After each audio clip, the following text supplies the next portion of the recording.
मैं दिलीप सिंह चौहान आप सभी का ज्ञान विविधि चैनल में स्वागत करता हूं। आज हम कक्षा 6 के सामाजिक विषय के वैदिक सभ्यता एवं संस्कृति अध्याय के बारे में विस्तृत जानकारी प्राप्त करेंगे। वैदिक संस्कृति भारत की सनातन संस्कृति रही है।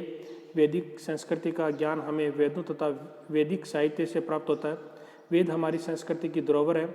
वेदों में उस समय के लोगों के रहन सहन, जीवन, समाज व्यवस्था, परिवार व्यवस्था, व्यवसाय आदि का उल्लेख मिलता है। यानी वैदिक सभ्यता में जो वेद लिखे गए थे उस समय के लोगों के रहन सहन, जीवन यापन, समाज व्यवस्था, पारिवारिक व्यवस्था, व्यवसाय आदि का उल्लेख उन वेदों में मिलता है। सबसे पहले ऋग्वेद लिखा गया। शेष 3 वेद तथा वैदिक साहित्य बाद में लिखे गए थे। वेदों के लिखे जाने के आधार पर वैदिक काल को 2 भागों में बांटा जा सकता है। वेदों के लिखे जाने के आधार पर पूर्व वैदिक काल और उत्तर वैदिक काल। ऋग्वेद के समय की सभ्यता को ऋग्वेदिक सभ्यता एवं उसके बाद वैदिक काल की सभ्यता को उत्तर वैदिक काल की सभ्यता कहते हैं। वैदिक साहित्य। वेद भारतीय संस्कृति के महत्वपूर्ण आधार हैं। सत्य एवं ज्ञान के बीज हमें वेदों से ही प्राप्त होते हैं, क्योंकि समस्त ज्ञान वेदों में निहित है। वेद भारत का ग्रंथ है एवं आर्यावर्त की प्राचीन रचनाएं भी है। वेद संख्या में 4 है। ऋग्वेद, यजुर्वेद, सामवेद, अथर्ववेद। ऋग्वेद ये सबसे प्राचीन वेद है। वर्तमान में प्रचलित गायत्री मंत्र ऋग्वेद से ही लिया गया है। यानी जो गायत्री मंत्र हम बोलते हैं वो ऋग्वेद से लिया गया है। यजुर्वेद ये ऋग्वेद से बहुत बाद में लिखा गया वेद है। इसमें यज्ञों में प्रयुक्त होने वाले श्लोक एवं मंत्र ये गद्य पद्य दोनों में लिखा गया है। यजुर्वेद है वो गद्य पद्य शैली में लिखा गया है। इसमें यज्ञों में बोले जाने वाले श्लोक एवं मंत्र संकलित हैं। सामवेद में देवताओं की पूजा करने के सभी मंत्र शामिल है। यज्ञ के समय देवताओं की स्तुति करने के लिए जो गीत गाए जाते थे, सामवेद में उसका संग्रह है। भारतीय संगीत में स्वर का उद्भव सामवेद से हुआ है। इसका कुछ भाग ऋग्वेद से लिया गया है। सामवेद में देवताओं की पूजा अर्चना करने के सभी मंत्र शामिल है। इसमें देवताओं को प्रसन्न करने के लिए जो गीत हैं, स्तुति गायन, वो इसमें संकलित है। भारतीय संगीत का जो स्वर है उसका उद्भव सामवेद से हुआ है। अथर्ववेद, इस वेद का नाम अथर्व ऋषि के नाम पर पड़ा है, जिसमें चिकित्सा विधि एवं रोगों से संबंधित ज्ञान आदि संकलित है। वैदिककालीन धर्म और दर्शन। संपूर्ण भारतीय जीवन दर्शन और साहित्य का आधार धर्म ही रहा है। यानी भारतीय जीवन चक्र या साहित्य का आधार है वो धर्म ही रहा है। भारतीय संस्कृति के परम प्राण धर्म में ही विद्यमान है। धर्म के अंतर्गत सत्य बोलना, चोरी न करना, कर्म व वचन से पवित्रता का पालन करना तथा काम क्रोध पर नियंत्रण, इंद्रियों पर नियंत्रण, दान धर्म आदि करना बातें शामिल हैं। भारतीय संस्कृति के परम प्राण धर्म में ही विद्यमान है। यानी भारतीय संस्कृति का मूल आधार धर्म है। धर्म के अंतर्गत सत्य बोलना, चोरी नहीं करना, कर्म और वचन से पवित्रता का पालन करना तथा काम क्रोध पर नियंत्रण रखना, इंद्रियों पर नियंत्रण रखना, दान धर्म करना आदि बातें शामिल थी। वैदिक धर्म और दर्शन केवल भारतीयों की दृष्टि में रखकर ही अपना स्वरूप प्रकट नहीं करता, बल्कि वह मानव को विश्व मानव बनाने की योग्यता रखता है। ये दुनिया के प्रत्येक व्यक्ति के लिए उपयोगी है। वैदिक धर्म दर्शन केवल भारतीयों के लिए नहीं बने, उनको इसलिए नहीं बनाया गया कि केवल भारतीयों का ही विकास हो या भारतीय इनका पालन करें। इसको बनाने के लिए या लिखने के लिए यह उनके सदाचार का स्वरूप प्रकट नहीं करता है, बल्कि ये मानव को विश्व मानव बनाने की योग्यता रखता है। ये दुनिया के प्रत्येक व्यक्ति के लिए उपयोगी है। वैदिक कालीन सामाजिक जीवन। वैदिक सभ्यता एवं संस्कृति की प्रमुख विशेषताएं। संयुक्त परिवार प्रथा। वैदिक काल में आर्यों का जीवन सुव्यवस्थित था। समाज की मूल इकाई परिवार थी। पिता परिवार का मुखिया होता था। वैदिक काल में संयुक्त परिवारों की प्रधानता थी। माता पिता, भाई बहन, चाचा भतीजा, पुत्र पौत्र आदि 4 पीढ़ियां एक ही परिवार में साथ साथ रहती थी। इस प्रणाली के मूल में 2 बातें प्रमुख थी। एक परिवार की संपत्ति तथा सदस्यों की सुरक्षा, दूसरा आजीविका। परिवार की आजीविका मुख्यतः कृषि, पशुपालन तथा कुटीर उद्योग धंधों पर निर्भर थी। इस प्रकार उनका पारिवारिक जीवन सुखी एवं शांतिमय था। यद्यपि पुरुष परिवार का मुख्य था, किंतु परिवार के कार्यों में महिलाओं का भी महत्वपूर्ण स्थान था। वैदिक काल में आर्यों का जीवन काफी सुव्यवस्थित था। समाज की मूल इकाई परिवार थी। पिता परिवार का मुख्य होता था। वैदिक काल में संयुक्त परिवारों की प्रधानता थी, यानी परिवार एक ही परिवार में माता पिता, भाई बहन, चाचा भतीजा, पुत्र पौत्र आदि एक साथ रहते थे। संयुक्त प्रणाली में 2 बातें मुख्य थी। एक परिवार की संपत्ति तथा 2 सदस्यों की सुरक्षा एवं दूसरा आजीविका। यानी संयुक्त परिवार में परिवार की संपत्ति तथा सदस्यों की सुरक्षा मुख्य बात थी तथा दूसरा उनका आजीविका। आजीविका कमाने के लिए साधनों एवं कृषि, पशुपालन, कुटीर उद्योग धंधों पर व्यक्ति निर्भर रहता था, जिसमें सभी संयुक्त परिवार से सदस्य थे, वो मिलकर कार्य करते थे। इस प्रकार उनका पारिवारिक जीवन सुखी व शांति में था। यद्यपि पुरुष परिवार का मुख्य होता था, फिर भी परिवार के कार्यों में महिला का योगदान रहता था। शिक्षा।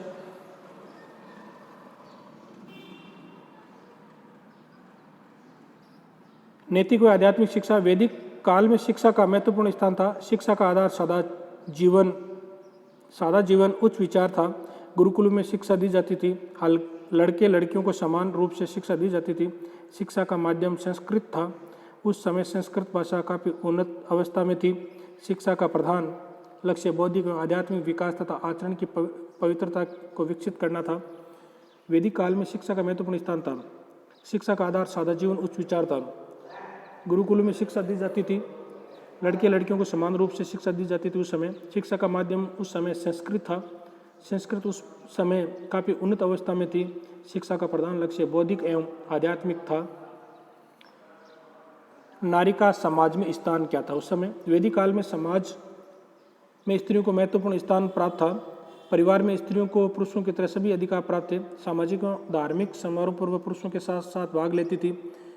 इस काल में पर्दा प्रथा नहीं थी। लड़कियों को पढ़ाने का प्रचलन था, जिसके परिणाम स्वरूप उस समय गौशा, अपाला, लोपामुद्रा, श्रद्धा आदि परम विदुषी स्त्री इस काल में हुई थी, जिन्होंने वैदिक ऋचाओं की रचनाएं की थी। संस्कार। वैदिक संस्कृति में संस्कारों का बहुत महत्वपूर्ण स्थान रहा है। बच्चे के जन्म, यज्ञोपवीत, विवाह, मृत्यु आदि के अवसर पर विधि विधान से अनुष्ठान व संस्कारों की प्रथा प्रचलित थी। इस तरह एक व्यक्ति के जीवन से जन्म से मृत्यु पर्यंत कुल 16 संस्कारों से उसे गुजरना होता था। यज्ञ जीवन का आवश्यक अंग था। इसे स्त्री पुरुष दोनों करते थे। अधिकांश संस्कार मंत्रोच्चार व यज्ञ के साथ संपन्न होते थे। बाल विवाह उस काल में नहीं होते थे। एक पत्नी प्रथा उस समय प्रचलन में थी। आज भी हिंदू परिवार में इन संस्कारों को अपनाया गया है। इन 16 संस्कारों को भारतीय आज भी अपनाते हैं। वसुदेव कुटुंबकम। वसुदेव कुटुंबकम का अर्थ है संपूर्ण पृथ्वी के प्राणी मात्र के एक ही परिवार का हिस्सा होने का उदात्त भावना। यानी पूरी पृथ्वी है वो अपना परिवार है, उस पे जितने भी प्राणी हैं वो परिवार के सदस्य हैं। वैदिक काल में प्रत्येक व्यक्ति इस भावना से व्यवहार करता था कि सभी एक साथ रहकर प्राणी मात्र के साथ सद्भावना के साथ रहें और अब उसे अपना परिवार का सदस्य माने। उस समय लोग इसके अनुरूप व्यवहार भी करते थे। मानव ही नहीं बल्कि इस धरती के प्राणी मात्र के प्रति दया भाव रखना यहाँ के सामान्य जन की विशेषता होती थी। आश्रम व्यवस्था। हमारा संपूर्ण जीवन व्यक्ति भाव से ऊपर उठकर समाज के भाव को प्राप्त करने के लिए प्रयत्नशील रहा है। व्यक्ति से समाज तक की यात्रा के पड़ाव के रूप में इन आश्रमों का निरूपण किया गया था। मनुष्य जीवन की आयु को 100 वर्ष मानकर आश्रम जीवन को 4 भागों में बांटा गया है। जो पहला था ब्रह्मचर्य आश्रम, दूसरा गृहस्थ आश्रम, तीसरा वानप्रस्थ आश्रम, चौथा संन्यास आश्रम। ब्रह्मचर्य आश्रम। ब्रह्मचर्य आश्रम मनुष्य के जीवन का पहला भाग माना गया है। इसमें यज्ञोपवीत संस्कार से 25 वर्ष की आयु तक व्यक्ति अविवाहित रहते हुए गुरुकुल में रहकर शिक्षा प्राप्त करता था। ब्रह्मचर्य आश्रम में जो कुछ सीखता था उसको वह अपने व्यवहार में उतारने का कार्य गृहस्थ आश्रम में प्रारंभ करता था। यानी मनुष्य के जन्म से लेकर 25 वर्ष तक की आयु तक वह अविवाहित रहता था। अविवाहित रहते हुए गुरु के साथ में गुरुकुल में रहता था और वहीं पर वह शिक्षा प्राप्त करता था। ब्रह्मचर्य आश्रम में जो गुरु के द्वारा सिखाया जाता था वह उसको अपने व्यवहार में उतारने का कार्य वह गृहस्थ आश्रम में, जैसे ही वो शादी करता उस समय उसको अपनाता था। गृहस्थ आश्रम की आयु 25 से 50 वर्ष तक मानी गई थी। गृहस्थ आश्रम पर संपूर्ण समाज का दायित्व होता था। विवाह इस आश्रम का मुख्य संस्कार है। ये आश्रम अन्य सभी आश्रमों का पोषक ब्रह्मचर्य, वानप्रस्थी एवं सन्यासियों का पोषण तो गृहस्थी करते थे। यानी ब्रह्मचर्य आश्रम का पालन करते हुए जैसे ही मनुष्य गृहस्थ आश्रम में प्रवेश करता है, यानी अपनी आयु 25 वर्ष से 50 वर्ष के बीच जब लेके आता है, तो वह गृहस्थ पर संपूर्ण समाज का दायित्व होता है।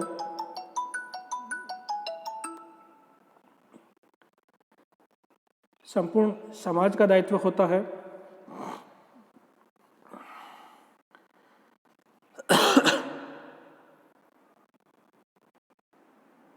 संपूर्ण समाज का दायित्व होता है। विवाह इस आश्रम का मुख्य संस्कार था।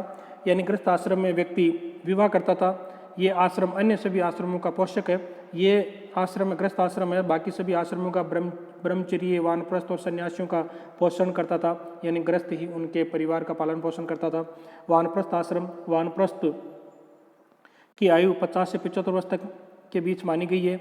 जैसा कि शब्दों से प्रतीत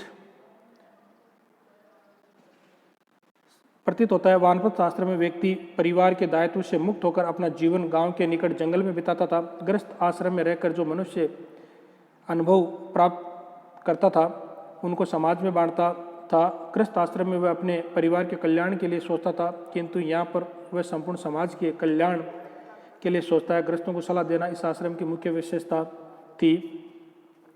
वानप्रस्थ आश्रम जैसे ही गृहस्थ आश्रम यानी 25 से 50 की आयु पार करते ही यानी प्राप्त करते ही वो 51 वर्ष की अवस्था प्राप्त करते ही वो इस वानप्रस्थ आश्रम में आ जाता है। जैसा कि सबसे प्रतीत होता है, वानप्रस्थ आश्रम व्यक्ति परिवार के दायित्व से मुक्त हो जाता है, यानी अपने परिवार चलाने के दायित्व से मुक्त हो जाता है।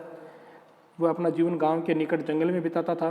गृहस्थ आश्रम में रहकर जो अनुभव प्राप्त करता था, यानी 25 से 50 वर्ष के बीच में जो उसने अनुभव प्राप्त किए हैं उसको समाज में बांटता था, यानी गृहस्थ आश्रम के लोगों को वो बताता था। गृहस्थ आश्रम में वह अपने परिवार के कल्याण के लिए सोचता था, किंतु यहाँ पर वह संपूर्ण समाज के कल्याण के लिए सोचता है। वो पहले अपने परिवार के बारे में सोचता था गृहस्थ आश्रम में। जैसे ही वानप्रस्थ में प्रवेश करता है वो पूर्ण रूप से समाज के बारे में सोचता है। गृहस्थों को सलाह देना इस आश्रम की मुख्य विशेषता रही है। संन्यास आश्रम मनुष्य की आयु का 75 से 100 वर्ष माना गया है। वानप्रस्थ आश्रम तक की यात्रा में जब मनुष्य ज्ञान व कर्म की शिक्षा को पूर्ण रूपेण प्राप्त कर लेता है तब वह उपदेश देने के योग्य हो जाता है। उपदेशक निस्वार्थी होता है। इस काल में व्यक्ति अपना संपूर्ण भाग उस परम पिता परमात्मा को सौंपकर समाज को ही अपना आराध्य मानकर जीवन के शेष 25 वर्ष समाज की सेवा में समर्पित कर देता है। इस आश्रम में व्यक्ति एक जगह नहीं रहता, बल्कि अलग अलग स्थानों पर विचरण करता हुआ लोगों को सदाचार की शिक्षा देता हुआ आगे बढ़ता है। संन्यास आश्रम जैसे ही व्यक्ति 75 वर्ष की अवस्था प्राप्त करते ही संन्यास आश्रम में प्रवेश करता है। वानप्रस्थ आश्रम की यात्रा से मुक्त होकर वो अपने जीवन को सफल बनाने के लिए आगे बढ़ता है, तब वह उपदेश देने के योग्य हो जाता है। उपदेशक निस्वार्थी होता है, वो स्वार्थ से परे हो जाते हैं। इस काल में मनुष्य अपने संपूर्ण भाग उस परमात्मा को सौंपकर समाज को ही अपना आराध्य मान लेता है और जीवन के शेष 25 वर्ष वो समाज सेवा में लग जाता है। इस आश्रम में व्यक्ति एक जगह नहीं रहता है, बल्कि अलग अलग गांव में विचरण करता हुआ आगे बढ़ता हुआ सदाचार का उपदेश देता हुआ विचरण करता हुआ आगे बढ़ जाता है। वर्ण व्यवस्था का प्रारंभिक स्वरूप बहुत अच्छा था। वह श्रम के सिद्धांत पर आधारित थी। जन्म से उसका कोई संबंध नहीं था। कर्म से कोई भी व्यक्ति ब्राह्मण, क्षत्रिय, वैश्य अथवा शूद्र हो सकता था। वर्ण व्यवस्था व्यवसाय से जुड़ी हुई थी और वर्ण विभाजन जन्मजात नहीं था। आवश्यकता अनुसार कोई भी व्यक्ति अपना व्यवसाय बदल सकता था और इसके साथ ही उसका वर्ण भी बदल जाता था। इन वर्णों में अपने खान पान तथा वैवाहिक संबंधों पर किसी प्रकार का कोई प्रतिबंध नहीं था और न ही छुआछूत थी। न तो किसी वर्ण को छोटा माना जाता था और न ही अपवित्र। ऋग्वेद में एक स्थान पर एक व्यक्ति कहता है कि मैं मंत्र का निर्माता हूँ, मेरे पिता वैद्य हैं, मेरी माता पत्थर की चक्की से अन्न पीसने वाली महिला है। इससे स्पष्ट है कि वैदिक काल में वर्ण व्यवस्था जन्म प्रदान न होकर कर्म प्रदान थी। वर्ण व्यवस्था का प्रारंभ स्वरूप बहुत अच्छा था। वह कर्म और श्रम के सिद्धांत पर आधारित थी। व्यक्ति जिस प्रकार कर्म करता था, जिस प्रकार से मेहनत करता था, उसके आधार पर उसकी जाति बन जाती थी, उसका वर्ण बन जाता था। जन्म से उसका कोई संबंध नहीं था। जैसे वर्तमान में जन्म लेते ही वो अलग अलग जाति में बन जाता है, पहले ये नहीं था। कर्म से भी कोई व्यक्ति ब्राह्मण, क्षत्रिय, वैश्य अथवा शूद्र हो सकता था। वर्ण व्यवस्था व्यवसाय से जुड़ी हुई थी। जैसा आप व्यवसाय कर रहे हो उसी के आधार पर आपकी जाति बन जाती थी। वर्ण विभाजन जन्मजात नहीं था। आवश्यकता अनुसार कोई व्यक्ति अपना व्यवसाय यानी अपनी आजीविका बदल कर अपना वर्ण बदल सकता था। इन वर्णों में अपने खान पान वैवाहिक संबंधों पर किसी प्रकार का कोई प्रतिबंध नहीं था उस समय, और न ही छुआछूत थी। न तो किसी वर्ण को छोटा माना जाता और न ही किसी को अपवित्र। ऋग्वेद में एक स्थान पर एक व्यक्ति कहता है, मैं मंत्र का निर्माता हूँ, मैं मंत्र का निर्माण करने वाला हूँ, मेरे पिता वैद्य हैं और मेरी माता पत्थर की चक्की से अन्न पीसने वाली महिला। यानी एक ही परिवार में सभी वर्णों के लोग रह रहे हो। इससे स्पष्ट होता है कि उस समय वर्ण व्यवस्था जन्मजात न होकर कर्म पर आधारित थी। वैदिक काल में वर्ण व्यवस्था जन्म प्रदान न होकर कर्म प्रदान थी। वैदिक कालीन राजनीतिक जीवन।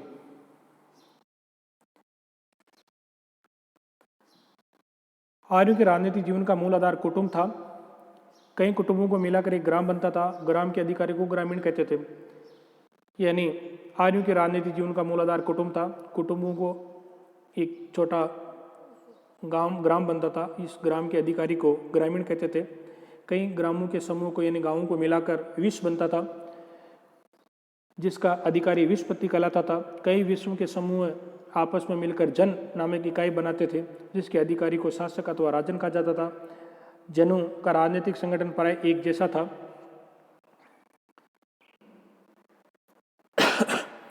राजन और उसके कार्य। राजन राज्य का सर्वोच्च अधिकारी होता था, यानी राज्य का सर्वोच्च अधिकारी राजन कहलाता था। सामान्यतः राजा की मृत्यु के बाद उसका पुत्र शासक बनता था, अर्थात उसका पद पैतृक था। भी जनता नए राजा का निर्वाचन भी करती थी।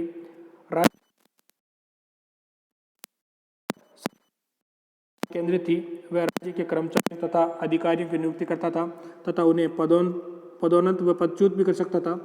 उसका निर्णय अंतिम समझा जाता था, किंतु वह मनमानी नहीं कर सकता था। अपने मंत्रिपद से विचार विमर्श करने के बाद वह अपनी नीति निर्धारण कर सकता था। उसको परामर्श देने के लिए सभा व समिति नामक दो संस्थाएं थी। समिति जनता के सदस्यों का संगठन था, जबकि सभा केवल मुख्य पदाधिकारियों और विद्वानों की बैठक थी। सभा तथा समिति को काफी प्रशासनिक अधिकार प्राप्त थे। वे राजा को पदच्युत व निर्वाचित कर सकती थी। वे राजा को शासन कार्य चलाने में सहायता देती थी और उसकी शक्तियों पर अंकुश रखती थी। शक्तिशाली राजा भी इन संस्थाओं के निर्णयों को अवहेलना करने का साहस नहीं कर सकता था। यानी राज्य का सर्वोच्च अधिकारी राजन कहलाता था। राजा की मृत्यु के बाद उसका पुत्र ही शासक बनता था। उसका पद पैतृक था, परंतु कभी कभी जनता राजा का निर्वाचन भी कर सकती थी। राज्य की समस्त शक्तियां राजा के हाथ में केंद्रित थी। वह राज्य के अधिकारियों तथा कर्मचारियों या आदि की नियुक्ति वो स्वयं करता था तथा उन्हें पदोन्नत या पदच्युत पद से हटाने का कार्य भी वो कर सकता था। उसका निर्णय अंतिम समझा जाता था, किंतु वह मनमानी नहीं कर सकता था।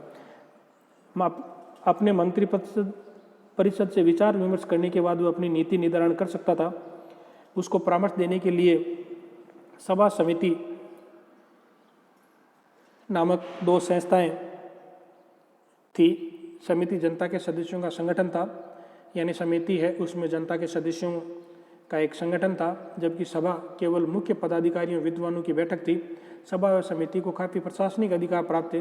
वे राजा को पदच्युत व निर्वाचित कर सकते थे। सभा और समिति को अधिकार प्राप्त थे कि वे राजा को पदच्युत व निर्वाचित कर सकती थी। वे राजा को शासन कार्य चलाने में सहायता देती थी और उसकी शक्तियों पर अंकुश रखती थी। शक्तिशाली राजा की इन संस्थाओं के निर्णय की अवहेलना करने का साहस नहीं कर सकता था। वैदिक कालीन आर्थिक जीवन। आर्यों का आर्थिक जीवन काफी उन्नत था। उस समय लोगों की आजीविका के मुख्य साधन कृषि, पशुपालन, व्यापार आदि थे। कृषि, आर्यों का मुख्य व्यवसाय कृषि था। वे जो गेहूं, चावल आदि फसलें पैदा करते थे। कृषि वर्षा पर निर्भर थी। वर्षा के अभाव में कुएं और नहरें भी जल सिंचाई के साधन थे। खेती का काम हल व बैल से किया जाता था। अच्छी फसल के लिए खाद का प्रयोग भी किया जाता था। प्रत्येक गांव में 2 प्रकार की भूमि होती थी। प्रथम उर्वरा और द्वितीय खिल्ले। उर्वरा भूमि पर फसल पैदा की जाती थी। ऐसी भूमि पर किसी न किसी व्यक्ति का अधिकार होता था। खिल्ली भूमि उसे कहते हैं जो बंजर होती थी। ऐसी भूमि पर समस्त गांव का अधिकार होता था। वहां पर ग्रामीण अपने पशु चराते थे। आर्यों का मुख्य व्यवसाय कृषि था। उस समय के लोग जो गेहूं, चावल आदि फसलें उपजाते थे। उस काल में कृषि प्राय वर्षा पर निर्भर, जब वर्षा होती थी तभी कृषि की जाती थी। वर्षा के अभाव में लोगों ने कुएं व नहरें भी बनाए जिसके आधार पर सिंचाई की जाती थी। खेती का काम हल व बैल से किया जाता था। अच्छी फसल के लिए खाद का भी प्रयोग किया जाता था। प्रत्येक गांव में 2 प्रकार की भूमि होती थी। उस भूमि को 2 भागों में बांटा गया, उर्वरा एवं खिल्ले। उर्वरा भूमि पर फसल पैदा की जा सकती थी। ऐसी भूमि पर किसी न किसी व्यक्ति का स्वामित्व या अधिकार होता था। खिल्ली भूमि उसे कहते हैं जो बंजर होती थी, जिस पर किसी प्रकार की फसल बोई नहीं जाती थी। ऐसी भूमि पर समस्त गांव का अधिकार होता था। वहाँ पर समस्त लोग, ग्रामीण लोग अपने पशु चराते थे। पशुपालन, आर्यों का दूसरा मुख्य व्यवसाय पशुपालन था। उस समय आर्य लोग गाय, भैंस, भेड़, बकरी व घोड़ा आदि पशुओं का पालन करते थे। गाय का उनके जीवन में विशेष महत्व था। यानी वैदिक काल में के लोगों का मुख्य व्यवसाय पशुपालन था, यानी पशुओं को पालना। उस समय के लोग गाय, भैंस, भेड़, बकरी, घोड़ा आदि पालते थे। गाय उनके जीवन में विशेष महत्व रखती थी। शिल्प, आर्यों ने शिल्प कला में भी बहुत उन्नति की थी। वे कपड़ा अच्छा बुनते थे, यानी हाथ के कार्य वो अच्छी प्रकार से करते थे, तथा चमड़ा रंगने व आभूषण बनाने की कला में भी वे दक्ष थे। बड़े ही लोग हल, बैलगाड़ियाँ, तख्त, चारपाई, नौकाएं आदि बनाने में काफ़ी निपुण थे। कुछ लोग लोहार, सुनार, कुमार आदि का कार्य भी करते थे। उस समय वैद्य भी थे जो कि चिकित्सा का कार्य करते थे। इन लोगों के धंधे के संबंध में विशेष बात यह थी कि किसी भी शिल्प को हीन नहीं समझा जाता था। शिल्पकार समाज में आदरणीय थे, यानी जो हाथ से काम करने वाले जो लोग थे उन्हें शिल्पकार कहा जाता था। उनकी कला है शिल्प कला, वो बहुत उन्नत थी। वो कपड़ा बुनना जानते थे, वो चमड़े रंगने व आभूषण बनाने की कला में भी दक्ष थे या निपुण थे। बड़े ही लोग यानी खाती लोग हल, बैलगाड़ी, वो तख्त, चारपाई और नौकाएं आदि बनाने में निपुण थे। कुछ लोग लोहार, सुनार व कुमार का कार्य भी करते थे। उस समय वैद्य यानी डॉक्टर भी होते थे जो चिकित्सा का कार्य भी करते थे।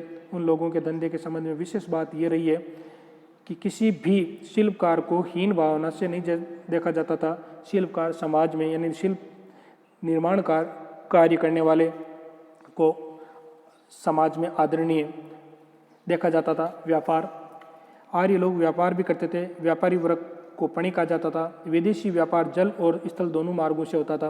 व्यापार के लिए वस्तु विनिमय का प्रयोग होता था। ऋग्वेद के अध्ययन से पता चलता है कि उन दिनों निष्क नामक सिक्का भी यानी सोने का सिक्का प्रचलन में था। उस समय वस्तुएं ऊँटों, छकड़ों व घोड़ों के द्वारा एक स्थान से दूसरे स्थान पर भेजी जाती थी। आर्य लोग व्यापार भी करते थे। व्यापारी वर्ग को पणि कहा जाता था। विदेशी व्यापार जल और स्थल दोनों मार्गों से होता था, यानी विदेशों से भी उस समय व्यापार होता था जो जल और थल दोनों मार्गों से होता था। व्यापार के लिए वस्तु विनिमय का यानी वस्तु के बदले वस्तु, जैसे सब्जी खरीदने के लिए बाजरा या गेहूं आपस में आदान प्रदान करना। ऋग्वेद के अध्ययन से पता चलता है कि उन दिनों निष्क नामक सोने का सिक्का प्रचलन में था जो मुद्रा के रूप में प्रचलित थी। उस समय वस्तुएं एक स्थान से दूसरे स्थान पर पहुंचाने के लिए ऊँटों, छकड़ों व घोड़ों के द्वारा एक स्थान से दूसरे स्थान पर भेजी जाती थी। इस प्रकार हम वैदिक सभ्यता के बारे में जानकारी प्राप्त की है। नमस्ते।